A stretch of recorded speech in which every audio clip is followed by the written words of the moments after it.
আসসালামু আলাইকুম। কি অবস্থা সবার? সবাই কেমন আছেন? আশা করি ভালো আছেন। অনেক দিন পরে একটা বিয়ের দাওয়াত পেলাম। আর এটা ছিল আমাদের এক বড় আপুর ছেলের গায়ে হলুদের অনুষ্ঠান। তো সন্ধ্যা ৭টার দিকে অনুষ্ঠানটি শুরু হয়েছে। আমাদের আস্তে আস্তে রাত ৯টা বেজে গিয়েছিল। হঠাৎ করে এত বৃষ্টি শুরু হয়েছিল যে বাসা থেকে বের হতে পারছিলাম না। তো অবশেষে চলে আসলাম।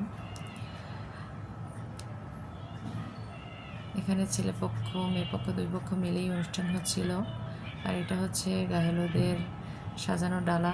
এখানে বিভিন্ন ফ্রুটস দিয়ে সাজানো হয়েছে। পিঠা ছিল, চকলেট বাচ্চাদের জন্য বিভিন্ন ধরনের ছিল। যতটুকু পেয়েছি তাই ভিডিও করে নিচ্ছিলাম। দুই পক্ষ মিলে অনুষ্ঠান হচ্ছিল, তাই মানুষও একটু বেশি ছিল। আর এখানে যে মেয়ে এন্ট্রি নিচ্ছে স্টেজে ওঠার জন্য তার আত্মীয় স্বজনদের সাথে। অনুষ্ঠানটা কিন্তু খুবই সুন্দর হয়েছে। স্টেজটাও খুব সুন্দরভাবে সাজানো হয়েছিল ডেকোরেশনটা। আর এই হচ্ছে আপার ছেলে। সবাই বরকনেকে দেখে মাশাআল্লাহ বলবেন।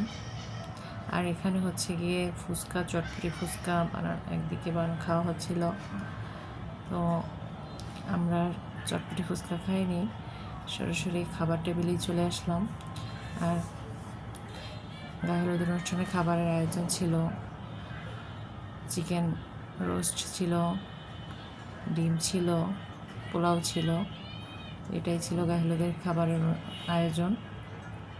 তো আমরা একটু খাবার খেয়ে নিচ্ছিলাম, যেহেতু মানুষ অনেক বেশি তাই আগে আগে খেয়ে নিচ্ছিলাম। আমিরা বুড়ি তো সে বসে বসে সালাদ খাচ্ছে, সে তো কিছুই খেতে পারবে না, সে বসে বসে শুধু সালাদই খাচ্ছিল। এরপর এই যে বরকনেকে একটু হলুদ লাগাতে গিয়েছিলাম। এরপরে যে ছবি তুলে নিলাম, ভিডিও করে নিলাম। আর এটা সারা জীবন স্মৃতি হয়ে থাকবে। আর এখানে যে ছেলেমেয়ে দুজনেই কেক কাটিং করছিল আর ক্যামেরাম্যান ভিডিও করছিল। আর সব শেষে এখানে গানের অনুষ্ঠান হচ্ছিল, নাচ হচ্ছিল।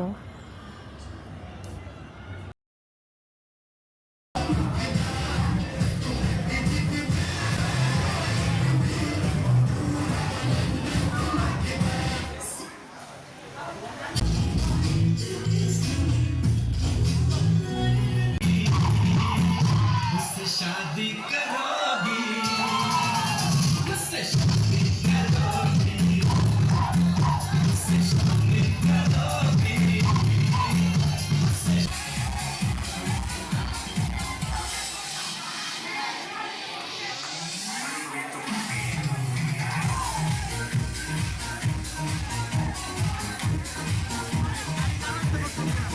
অনুষ্ঠান শেষে বাসায় চলে যাচ্ছিলাম। আর এই যে সংসদ ভবনের দেখতে পেলাম, তো একটু ভিডিও করে নিলাম।